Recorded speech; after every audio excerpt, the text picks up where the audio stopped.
Self worth যাচাই করা মানে এই নয় যে আপনি কত বড় চাকরি করেন, আপনার ব্যাংক ব্যালেন্স কত, কিংবা সোশ্যাল মিডিয়ায় আপনার লাইক কমেন্টস কত, ফলোয়ার্স কত।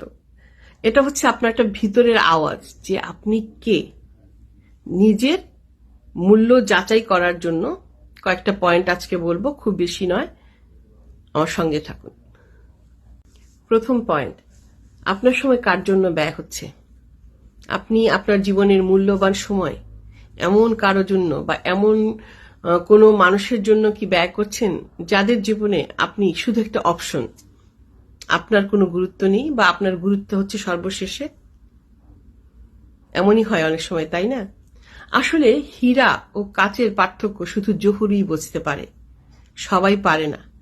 তো সব জায়গায় নিজের মূল্য খুঁজতে যাবেন না, তাহলে কিন্তু সস্তা হয়ে যাবেন। যেখানে নিজের মূল্য আছে সেখানেই আপনার ভ্যালুয়েবল টাইমটা ইনভেস্ট করুন। 2 নাম্বার পয়েন্ট, আপনি কি না বলতে পারেন? আমরা অনেকেই পারি না।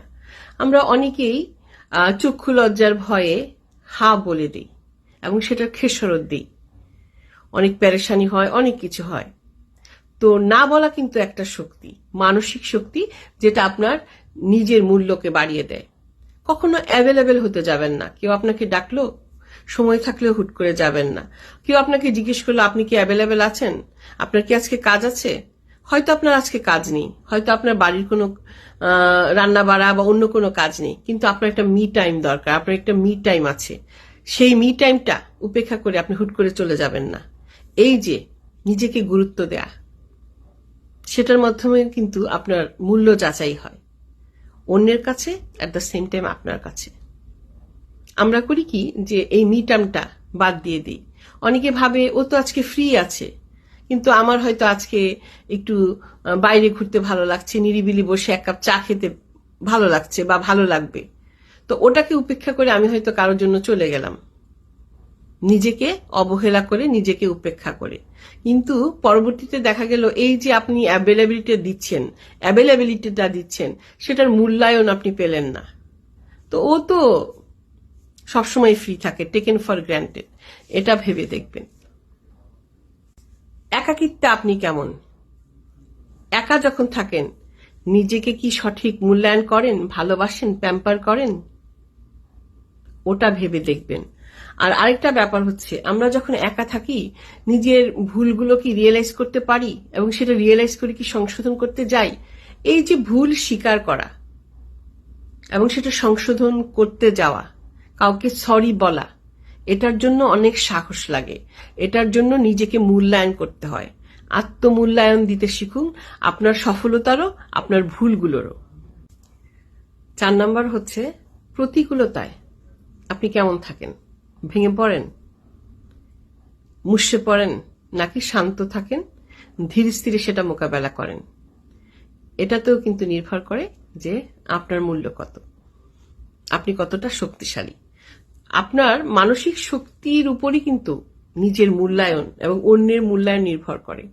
অনেকে আপনাকে ভেঙে ফেলতে চাইবে, অনেকে আপনাকে ডেমোরালাইজ করবে, এবং অনেক কিছুর ভিতরে এই যে আপনি শটান হয়ে আছেন। আমি বলছি না যে পজিটিভ আপনি থাকতে পারবেন সবসময়, এটা সম্ভব নয়, কিন্তু আশেপাশের নেগেটিভিটিটাকে আপনি কি করে একসেপ্ট করেন, কিভাবে সেটা মোকাবেলা করেন, এটার ভিতরেও কিন্তু আপনার আত্মমূল্যায়ন নির্ভর করে। 5 নাম্বার এবং আমার শেষ পয়েন্ট, অন্যের সফলতায় আপনার দৃষ্টিভঙ্গি। কেউ যখন সফল হয় তখন কি হন, কিরকম ফিল করেন? ঈর্ষান্বিত হন নাকি অনুপ্রাণিত হন?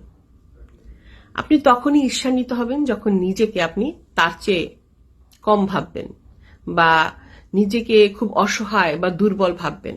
আপনি তখনই অনুপ্রাণিত হবেন এবং তখনই সামনের দিকে এগিয়ে যাবেন যখন আপনি নিজের অবস্থানে তৃপ্ত এবং নিজের অবস্থানে আপনি এগিয়ে যাচ্ছেন, নিজের অবস্থান থেকে সামনে এগিয়ে যাচ্ছেন সফলতার পথে। তো সেই মানসিকতাটাও কিন্তু আপনাকে নির্ধারণ করে দেয় যে আপনার মূল্যটা কত বা আপনি অন্যের চোখে কেমন। জীবন থেকে একটা জিনিস শিখেছি, নিজেকে মূল্যায়ন না করলে কেউ আপনাকে মূল্য দিবে না। এটাই জগতের নিয়ম। আগে নিজেকে মূল্য দিতে হবে। তা না হলে অন্যের কাছে আপনি মূল্যহীন হয়ে থাকবেন।